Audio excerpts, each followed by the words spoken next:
o botãozinho vermelho ali gravando. Aí. Então, bom dia para todos, bom dia para constar na gravação. Nós vamos agora fazer a segunda rodada do leitura do texto A Dança nas Escolas, uma travessia entre os contextos e as experiências. É o texto que nós estamos lendo da professora Adriana de Faria Guerres, professora da Universidade de Pernambuco, no Recife, né?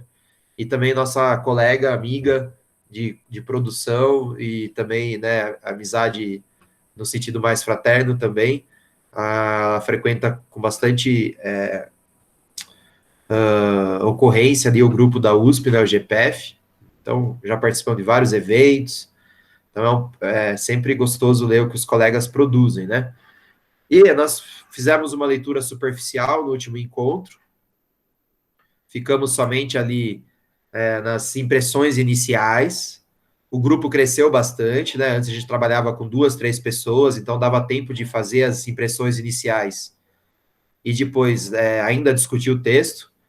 Com esse crescimento, basicamente o primeiro encontro foi só para as discussões das impressões iniciais. Talvez, se continuar, as pessoas continuarem frequentando nesse número, talvez se torne aí o nosso modo de operar, né? Uma rodada para impressões, para depois realmente debater o texto com mais afinco. Isso também possibilita uma nova dinâmica. Antes a gente encarregava uma pessoa de conduzir a leitura, quase sempre era eu mesmo, né? Mas também tanto o Pedro quanto o Paulo, a Gabi, o Helder já executaram essa função também, de conduzir a leitura, trazer pontos para o debate. Então, quem conduz a leitura não é uma aula, tá, pessoa? É só, assim, a responsabilidade do dia de fazer uma leitura mais aprofundada e organizar uma exposição, mas vocês sintam-se livres para fazer comentários, perguntas, dúvidas, críticas, a qualquer momento, tá? Isso aqui é um grupo de estudos, não é aula. Sei que vocês, muitos estão começando, estão tímidos, né? Mas sintam-se à vontade para fazer colocações a qualquer momento, a qualquer momento.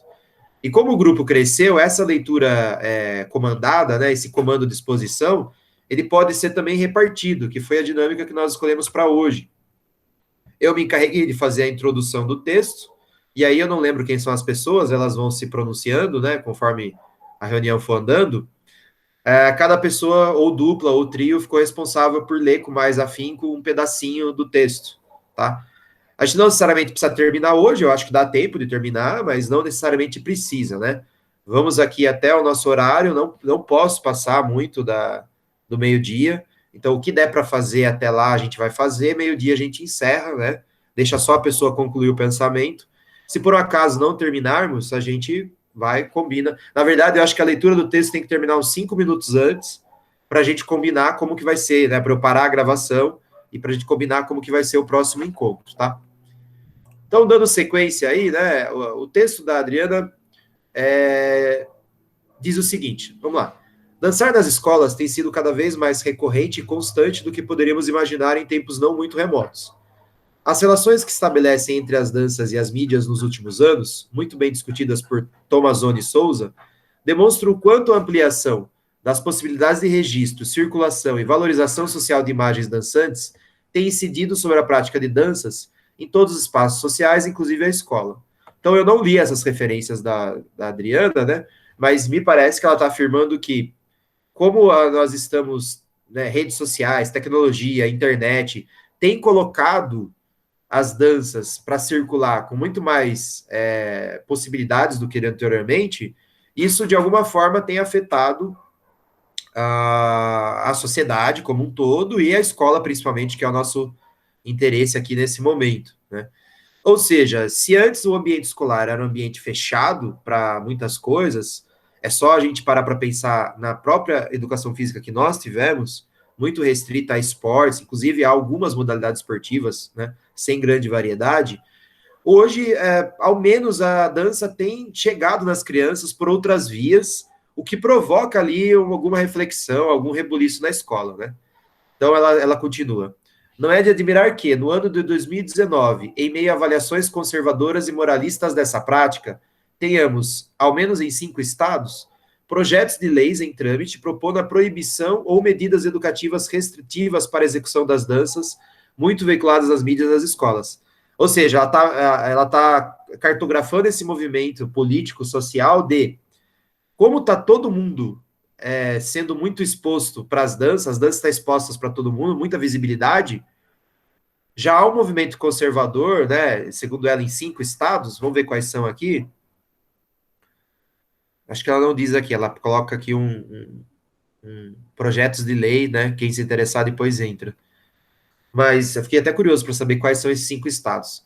Já tem lei tramitando para proibir, com certeza, exemplo aqui, funk, né? Então, que é a dança mais provocativa do momento aí, e que reflete uma cultura marginal. Então, não li o documento, mas o que me salta assim à mente provavelmente é funk e suas manifestações parecidas ali, né? Que circulam nesse meio mais jovem, né? Portanto, dançar nas escolas apresenta-se como uma temática atual e um campo de disputa na nossa sociedade, né? Então, essa frase dela é para justificar a importância da pesquisa. Nesse ambiente pulsante dos corpos que dançam nas escolas, observamos desde o final dos anos 90 um intenso movimento de propostas curriculares, pedagógicas e artísticas para o ensino da dança nas escolas, em abordagens mais e menos sistemáticas e estruturadas para componentes curriculares ou mesmo fora delas. Ou seja, desde a LDB de 96, acho que esse movimento, na verdade, começa até um pouco antes, começa até com a Constituição de 88, que é uma constituição de viés social-democrático, né, ali no movimento contra a ditadura, né, então ali as forças que estavam pulsantes naquele momento eram forças democratizantes, digamos assim, e os documentos que vieram na sequência, como o ECA dos anos 90, a LDB de 96, os PCNs de 98, e assim por aí as diretrizes que vieram na sequência, foram abrindo espaço para uma outra educação física, e essa outra educação física continha, né, a dança na sua semente, tá? Não vou dizer que isso de fato se concretizou na prática, eu acho que ainda tem muito a ser avançado, nós ainda temos resquícios tanto do esportivismo, né, no período pré-democrático, quanto de elementos ali da precarização da escola, né, o famoso rola-bola na educação física. Nós sabemos que isso ainda é uma presença muito forte. Entretanto, também é inegável que houve abertura para outras propostas em âmbito acadêmico e curricular, governamental, e sabemos também que isso atinge os professores de alguma maneira, ou seja, os professores a partir dos anos 90 têm muito mais liberdade e muito mais desejo de colocar outras coisas para circular na educação física além dos esportes, nas quais a dança aqui é o objetivo desse texto, né?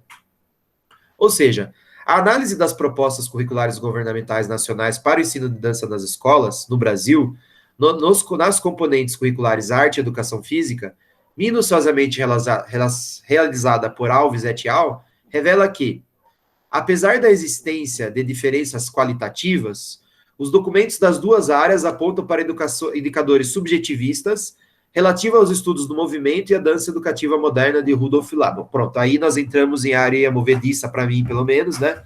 Ela está fazendo um anúncio do que vai ser debatido com mais intensidade ao longo do texto, que é apresentar qual é a concepção de dança que predomina nos documentos curriculares. Não dá para dizer que é a visão que predomina na prática, porque nós nem sabemos com muita precisão, né? Pelo menos não sem ler alguns estudos que falem sobre isso. Oi, alguém falou uma coisa? Ô, Rubens, Pode falar. eu falei, o Elder, deu uma travada, você pode repetir? Você falou que daí ela vai entrar com mais afinco, daí travou. Tá. Então, ela vai entrar com mais afinco ao longo do texto nas concepções de dança, tá? E ela já anuncia na introdução que a concepção de dança que predomina nos documentos curriculares, façam essa distinção, é uma concepção moderna de dança a partir de Laban, tá? E aí me falta, né, por isso que da introdução em diante vocês assumem, temos pessoas aqui que têm mais conhecimento para falar de que concepção de dança é essa, né? Mas, assim, um pouco nós já discutimos no encontro passado, que é essa dança enquanto dependente de uma manifestação artística considerada mais elevada, né, como a música, ou o teatro, ou algo do gênero, né? Então, ela já aponta aí o que ela vai trabalhar ao longo do texto, né, onde ela vai exercer essa discussão, né? dizendo que nos documentos curriculares o que predomina é uma visão moderna de dança. Será que isso também acontece na prática? É isso que eu dizia, né? Não sabemos, tá? Precisaríamos de estudos para dizer como os professores se apropriaram dos documentos e como eles estão trabalhando a dança nas escolas. Deve haver estudos nesse sentido, mas não é o nosso enfoque nesse momento. Ela está se referindo aos documentos, né? Ainda nesse campo das propostas curriculares, mais recentemente, passamos por um processo longo, disputado e acidentado para a produção da Base Nacional Comum Curricular, a BNCC, que é o documento que veio para substituir aí os PCNs, né? E a BNCC ela foi conturbada porque ela atravessou períodos políticos conturbados. Ela atravessou 2 governos com viés completamente diferente, né?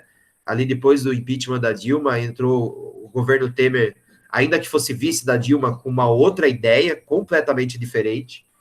E isso aí repercutiu na produção do documento, né? Então, qual foi a repercussão, né? Após 3 versões, esse documento apontou orientações nacionais para o ensino da dança como prática corporal desenvolvida em unidades temáticas na componente curricular educação física e como uma das linguagens da componente arte, tá? Então, ela deu ali algumas ideias de como deveria se trabalhar a dança.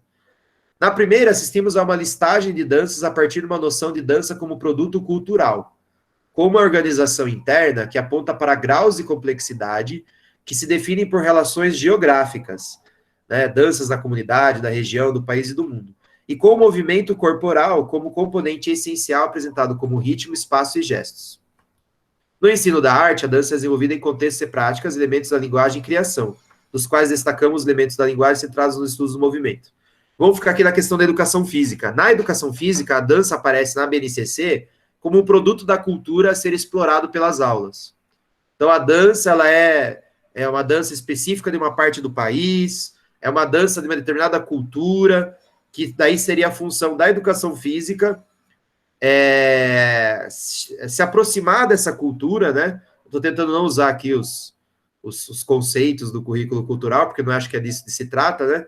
Mas, de certa forma, se apropriar dessa cultura, né? Ressignificar, trabalhar com essa cultura, tá? E ela vai fazer uma discussão em cima disso, né? Se essa é a melhor maneira de se trabalhar a dança, né?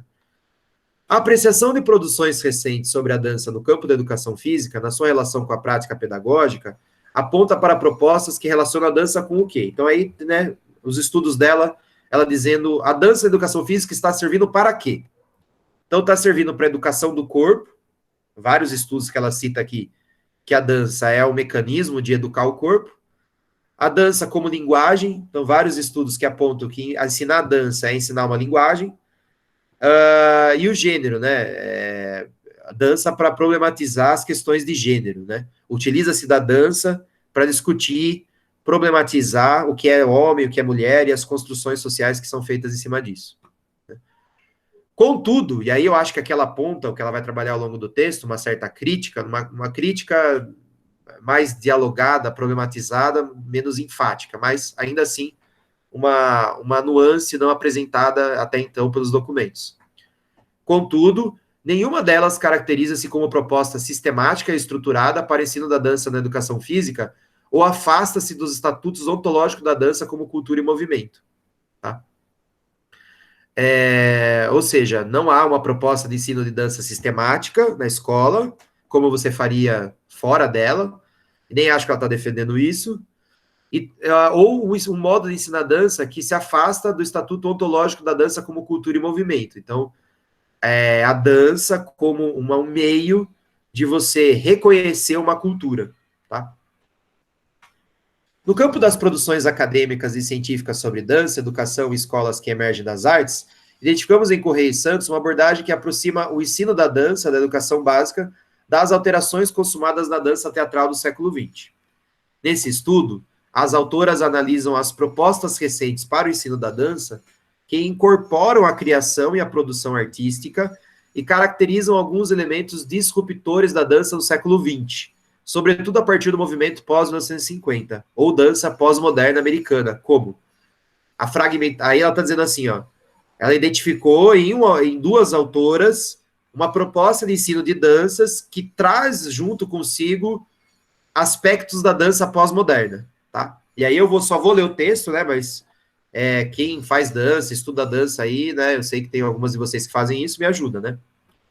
Fragmentação das narrativas, então a dança não é mais uma linguagem só para comunicar uma história coesa, como se fosse um teatro.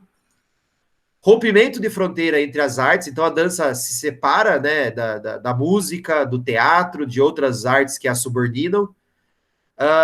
Rompimento das fronteiras entre artista e público, não há mais, assim, separação fiel entre quem é o artista e quem é o público, a dança vai se entrelaçando ali no espetáculo, né, se unindo com o público, né, eu vi alguns espetáculos, por exemplo, que o público vai sendo chamado a participar e tal. E não há separação entre a arte e a vida, né, a arte não é mais aquele elemento estático, num ambiente fechado, e sim a arte, ela está relacionada com a própria produção de potência das pessoas que estão envolvidas no processo. E um questionamento profundo da espetacularização do corpo e do movimento, né? Então a dança pós-moderna também vai criticar essa ideia, né, muito presente no, sei lá, no balé Bolshoi, nem sei se é o melhor, né? Mas é o nome que me veio à mente para quem entende nada do assunto. A ideia de uma excelência, a ideia de que existe uma perfeição que deve ser atingida e que daí isso daí pode ser vendido como mercadoria. Tá? Então a dança pós-moderna também faz uma crítica a isso. Contudo, o estudo carece de um olhar mais cirúrgico para as alterações que vêm se processando, tanto nas produções mais recentes das danças contemporâneas, como no campo da educação, por dentro e por fora do ensino de dança. Ou seja, ela diria que esse estudo não está atento a coisas que vêm acontecendo mais recentemente. Né? Dessa forma, então, ela vai se propor a fazer o que o artigo das professoras não fizeram. Nesse artigo, nós temos como objetivo distinguir, né, discriminar produções que diferem a produção contemporânea na dança e na educação por seus deslocamentos ontológicos ou axiológicos com foco nas constituições de pontes para as danças nas escolas. Então, o artigo aqui tem como objetivo apresentar uma outra proposta de ensino de dança na escola. Para fazer isso, né, elas vão recorrer à pesquisa bibliográfica, tomando como critério de seleção referências que se aproximam das danças e dos corpos contemporâneos, atento às suas possibilidades de deslocamentos. Então, é uma pesquisa bibliográfica, ela vai fazer um diálogo com autores, tá? Ela vai fazer uma espécie de ensaio aqui, não está se anunciando como um ensaio, mas é como se fosse um diálogo, né, autoral, para criar uma ideia, né? Assim, incluímos na nossa pesquisa bibliográfica a sistematização, aí ela vai apresentar os autores que ela trabalha, tá? Ela vai trabalhar com o Sabiche, 2011, que fala sobre dança contemporânea, uma proposta para dança do ensino que problematiza o corpo contemporâneo a partir de Marx, e uma perspectiva contemporânea da vivência da educação como experiência, como possibilidade de multiplicar corpos, a partir de La Roça. Então, eu penso que a Sabiche e o Marx são autores que falam de dança, enquanto que La Roça, né, é o Jorge La Roça, o educador espanhol, nietzscheano, né, e que vai, a partir de Nietzsche, propor uma outra educação, educação como experiência, e não a educação enquanto vivência de uma verdade, né? Então, essas são os três autores que ela vai dialogar para fazer a proposta dela, tá bom? Essa foi a introdução. Quem ficar responsável pela próxima sessão não precisa ler, como eu fiz, tá? Isso pode demorar muito, mas se quiser também ler, fica à vontade, ou só expor os pontos principais, como vocês acharem melhor. Quem que ficou com o item 2? Ficaram eu e a Juliana. Então, assuma o barco aí, a aula de vocês. A gente não fez igualzinho você fez aí, a gente se encontrou, conversou sobre a parte da nossa sessão, e a gente até produziu um slide aqui, eu vou estar compartilhando para nós. Ótimo, compartilha, por favor. Pode ser? Claro. Eu tô pelo meu celular, se tiver muito ruim aí. Se você quiser me enviar pelo meu WhatsApp, eu apresento ele por aqui. Não, deixa eu ver aqui. Ah, não. Aqui eu tô... Eita. Peraí, start. Deixa eu ver aqui. Estão vendo? Tá preparando. Falem, só respondeu para mim se tá vendo ou não. Foi, Paulo. Foi? Foi. Legal. Deixa eu ver só. A Juliana tá aí, Juliana? Tô aqui. Legal. Se você quiser já apresentando a sua parte aí. A sua parte, né? Nós vamos apresentar junto aqui, a gente não ensaiou nada. Qualquer coisa a gente vai comentando. Isso. Na verdade, dá para me ouvir? Certo? Acho que dá, né? Tá legal, tá legal.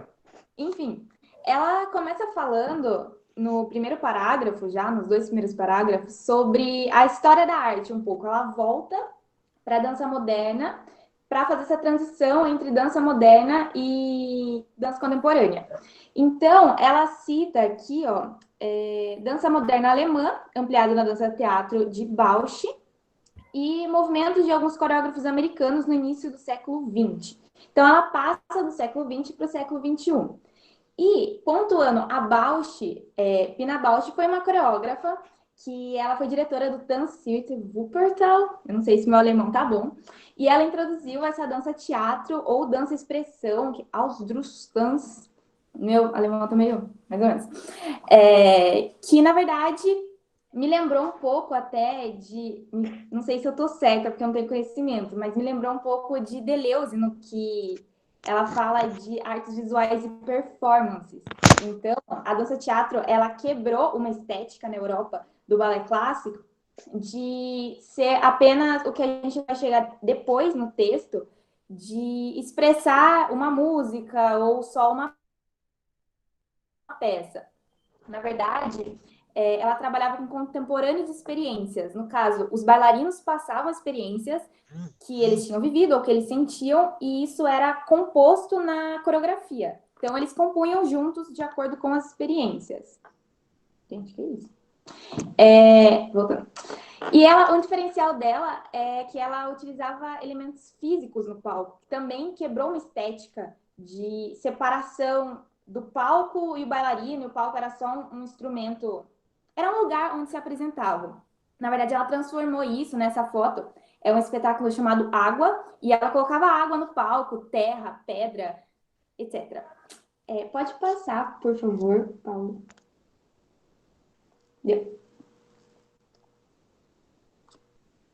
Isso? Passou aí, Júlio? Não, passou para mim, não passou. Mas eu abro ele aqui, não tem problema. Faz aqui. Não, foi aqui. Agora passou. Demora um pouquinho, às vezes, por causa da internet. Tá. É que é devagar, demora um pouco. É um delay.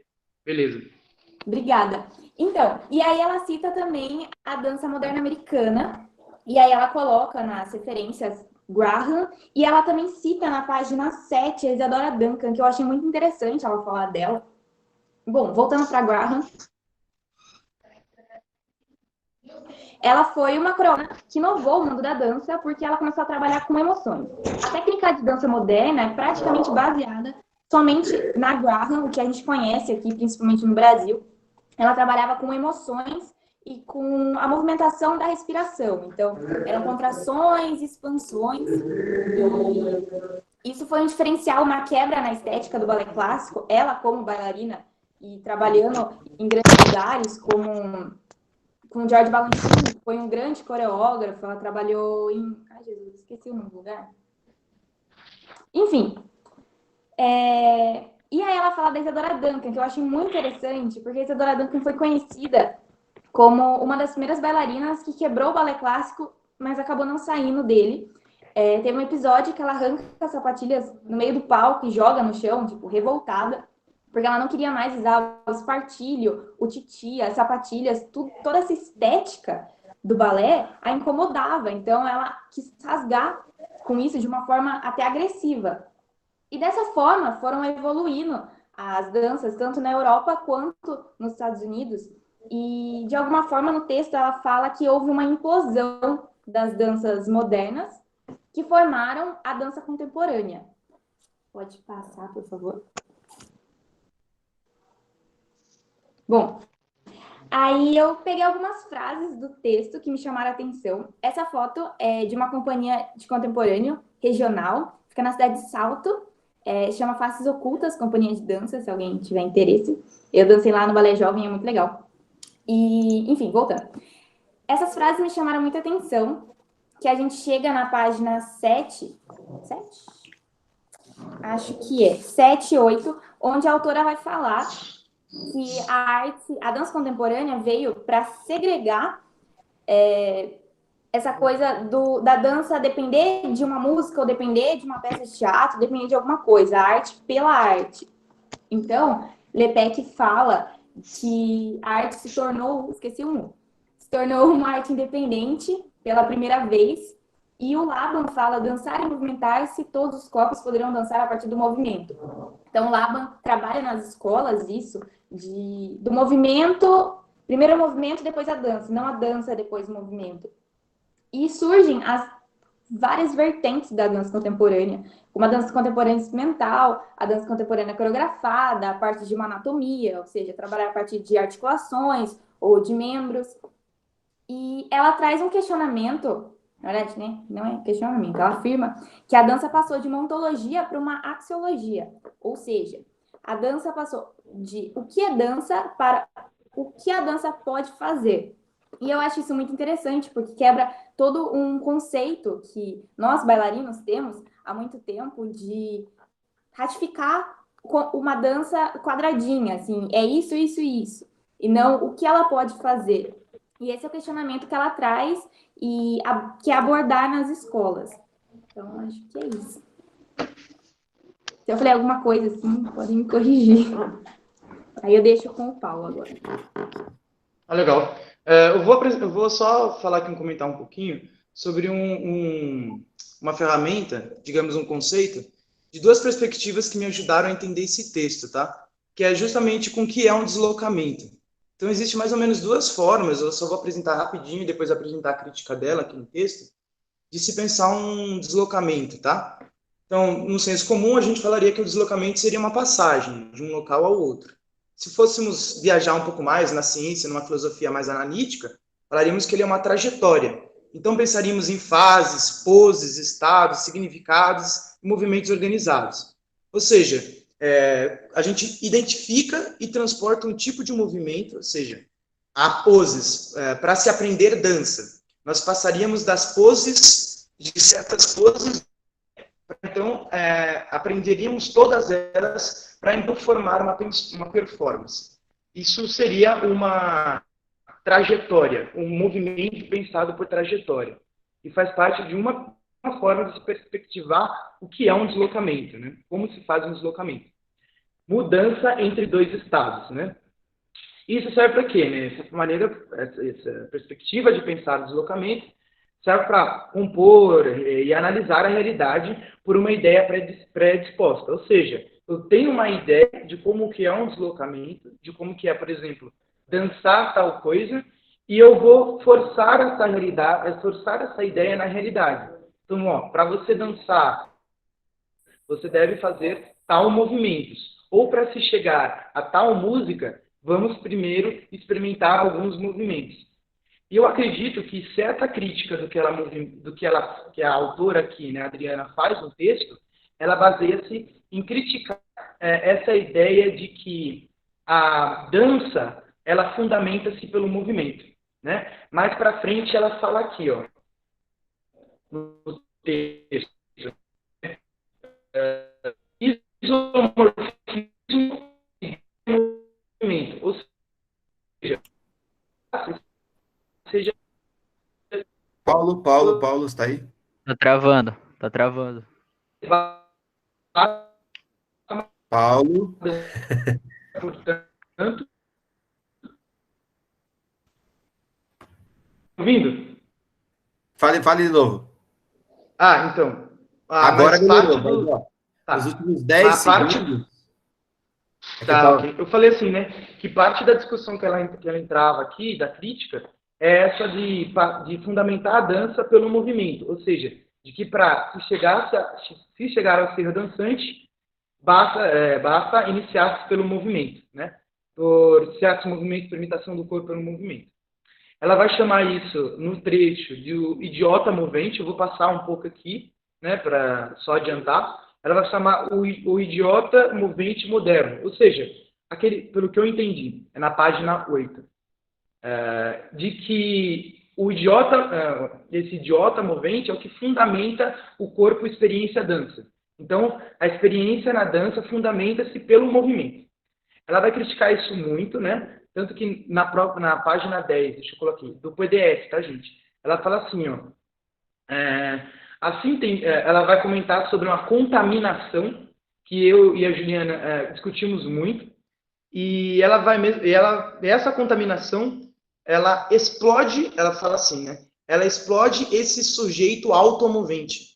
Ela explode esse sujeito que constrói uma liberdade na dança pelo movimento.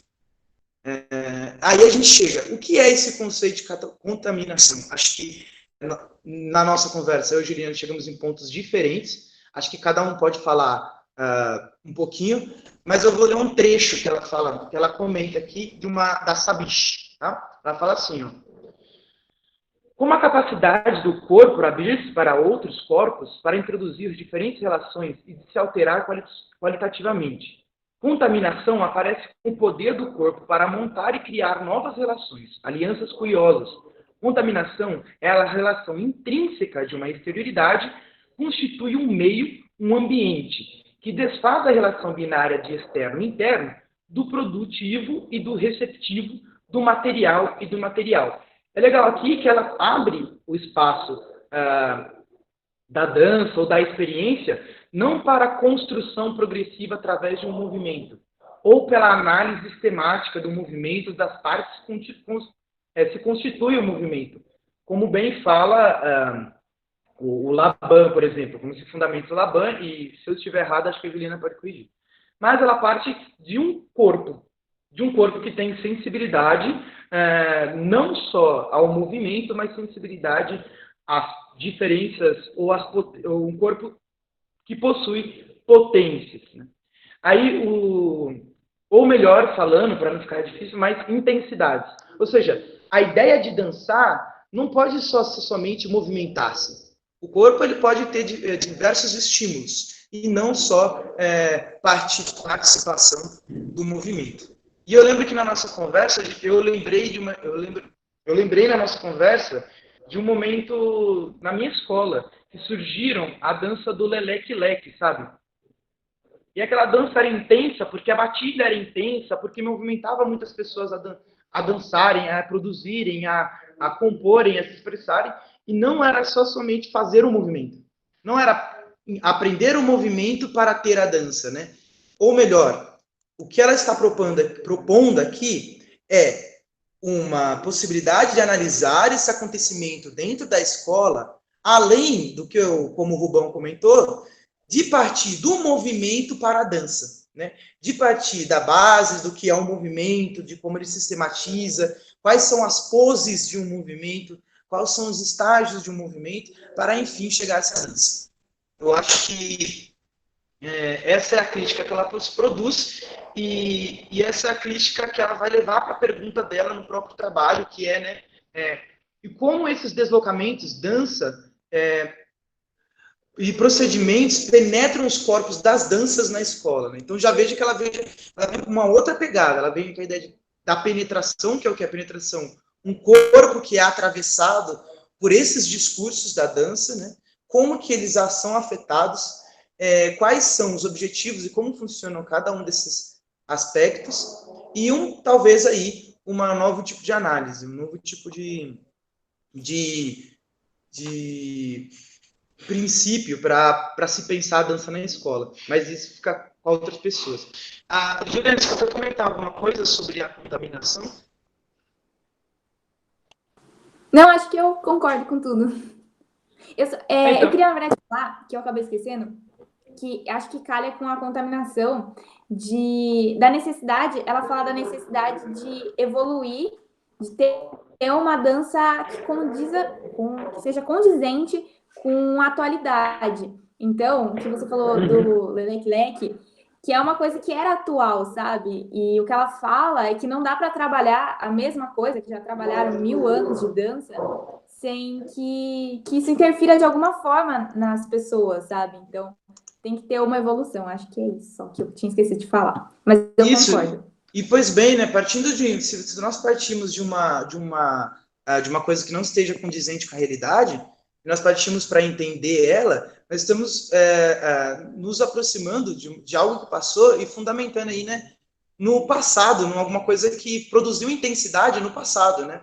Eu acho que esse conceito de contaminação que nem o coronavírus aqui agora, né? Contaminou. Ele vem muito desse presente que é intenso, né?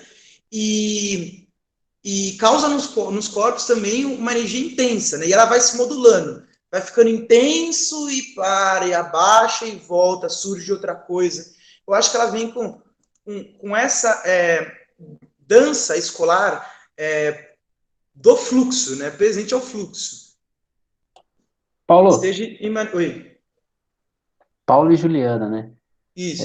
Eu tinha gostado muito desse conceito de contaminação, foi algo que me chamou a atenção durante a leitura, né? E esses dias eu estava na aula de educação física com a criançada discutindo sobre a questão das danças, né? E aí eu pude perceber, né, aqueles que eu conseguia ver pelo aplicativo, né, que muitos e muitas levantavam durante a conversa e começavam a dançar, né, ou começavam a jogar o braço para cima, começavam a pular, né. Vocês acham, né, que pode ter alguma relação, né, eu não sei se tem com esse conceito, mas da maneira como ela explicou, mas poderia ter relação com essa ideia de contaminação, assim, e de deslocamento desse ser automovente, vamos colocar dessa forma, né, porque eu não pedi para eles fazerem isso, e acredito que em nenhum momento eles pensaram assim, bom, estamos falando sobre dança, vou levantar e vou dançar, porque é esse o tema que nós estamos falando. Eles foram, de certa forma, contaminados por aquilo, né? Vocês acham que esse conceito ele pode ser interessante para a gente usar? E mesmo que a autora não esteja falando sobre isso, ou não esteja explicando dessa maneira, será que nós podemos entender ele dessa forma, ou subverter ele dessa forma? O que vocês acham?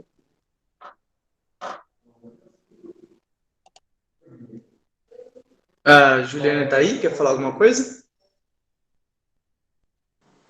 Eu deixo para você explicou mais do... João, fica à vontade. Acho que possibilidades são muitas, né? Mas eu concordo tudo com você.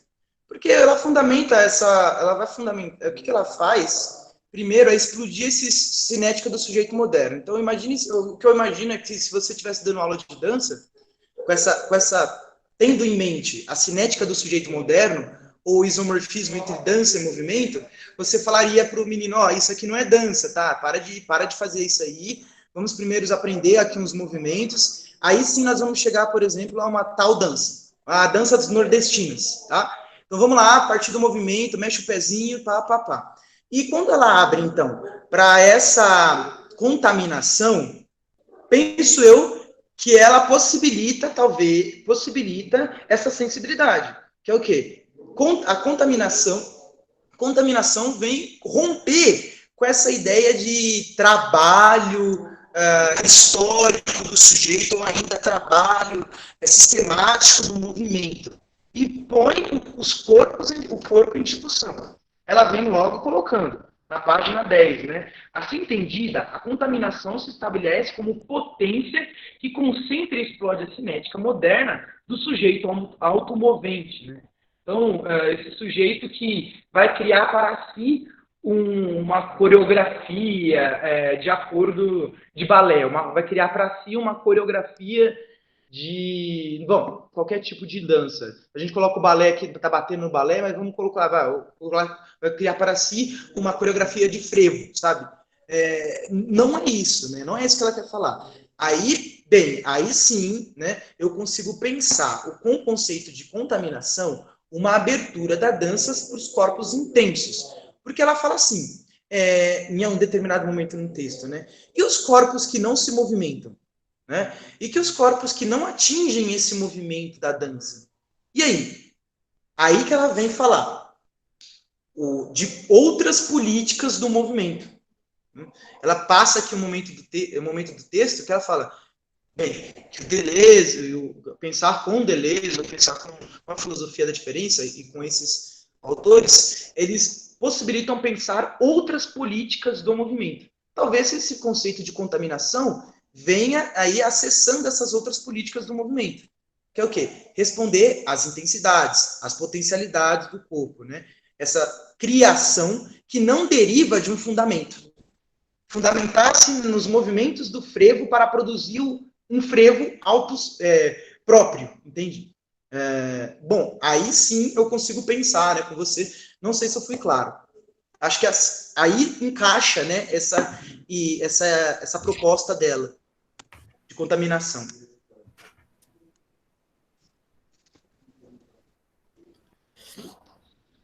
Vocês ouviram? Ouvi, gostei muito, só trocaria o auto próprio por singular, né? Que auto próprio remete a uma coisa de consciência, talvez, né? Não, mas eu coloquei o auto próprio, se eu não me engano, Rubão, para falar assim, desse sujeito automovente, que ele vai se construir pelo movimento, então, entendeu? Que ele constrói uma coreografia para si em relação a algo, entende? Sim. Por exemplo, constrói a sua própria coreografia de frevo. Ele fundamenta-se pelos movimentos do frevo para então chegar a uma coreografia de frevo. Eu lembro muito a gente tinha dança na escola só para ter o show de talentos, entende? Acho que isso lembra muito a minha escola, meu tempo de escola. Você ia lá, vamos fazer uma apresentação, o tema é rap. Então você vai fazer uma apresentação de rap. Então você aprende os passos do rap lá e monta lá, pelos quadros, né, o que vai ser a apresentação de rap. Será que isso cabe na escola? Né? É isso que ela apresenta, o sujeito automovente, né, que cria para si, a partir de um fundamento, uma coreografia. Muito bom, pessoas. Gostei bastante da exposição. Eu proponho que ao invés da gente começasse o próximo tópico, uma vez que o tempo está no final, que as pessoas falassem um pouquinho, né, das impressões delas para a gente encerrar o encontro de hoje. Pessoas que ficaram quietinhas aí, elas poderiam comentar uma coisa ou outra que elas tivessem com vontade. Pode ser?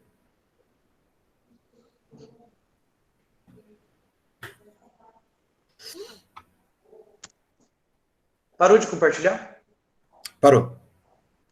Esse negócio de sujeito automovente, ele atinge muitos outros discursos, né? O da saúde é um dos principais. Fala, vamos movimentar para atingir o corpo, para a saúde. Então não é só, eu acho que não atinge só a dança, né? Acho que a galera aí que trabalha com saúde também, acho que podia comentar, assim. Se puder. Me fez pensar outras coisas. Se ninguém se oferece, eu vou começar a apontar aqui o meu mouse para a carinha que está aparecendo na tela. Acho que a Gabi deveria falar, né? Pô. Também acho. Eu tava esperando esse momento aí. E aí, Gabi? Ela foi almoçar e largou a gente aqui na reunião. Eu não fui, não. Mas isso não passa, né? Nunca muda esse negocinho de puxar para me falar. Eu ainda não gosto de falar tanto assim. Por isso que tem que ficar treinando você toda vez. Então, vamos lá. Eu vou falar só um pouquinho.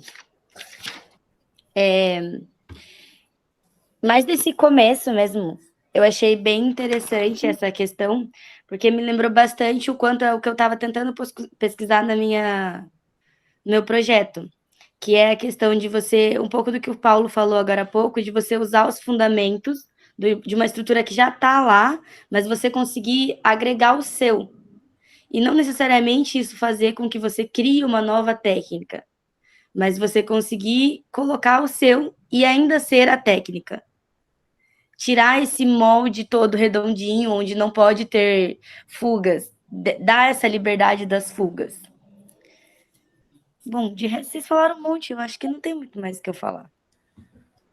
Não, mas é sempre bom escutar a sua contribuição, né? Porque tem certas coisas que só quem vive, né, vivencia, pratica, consegue perspectivar, digamos assim. Então é importante quem dança fale, né? Então eu vou pedir agora, por exemplo, eu sei que a Júlia dança também. Então, Júlia, o que você achou do texto? E para a Gabi e para a Júlia, se elas quiserem comentar um pouco desse conceito de contaminação, né? Elas que trabalham mais com dança, talvez tenha uma perspectiva mais aprofundada disso, né? Como que isso movimentou o pensamento, não sei. Eu acho muito legal esse negócio de contaminação, porque realmente a dança ela causa algo que a gente não precisa falar e ele já causa. É como se, para mim, né, com a vivência que eu tenho na dança, eu não danço profissionalmente ainda, mas eu até estava falando pro Helder, que a gente... É como se a gente tivesse algo interiorizado dentro da gente que aflorasse quando a gente dança. E é nesse ponto que você aflora isso que você tem dentro de você, que você põe para fora na dança, que você causa essa contaminação, porque a pessoa que tá vendo, ela sente o que você tá pondo para fora. Por isso que vai muito além de ficar preso em técnica. É muito bacana a técnica, mas eu, por exemplo, até na hora que a Juliana falou daquela moça que começou a jogar sapatilha e tal, falei, nossa, cara, acho que seria eu tentando revolucionar, porque eu me sinto muito presa no balé, por exemplo. Eu sou mais de outros estilos de dança. Eu acho lindo, mas eu acho que, para mim, é difícil pôr para fora o que eu sinto, o que eu quero expressar com o balé. Tem gente que não, tem gente que já gosta.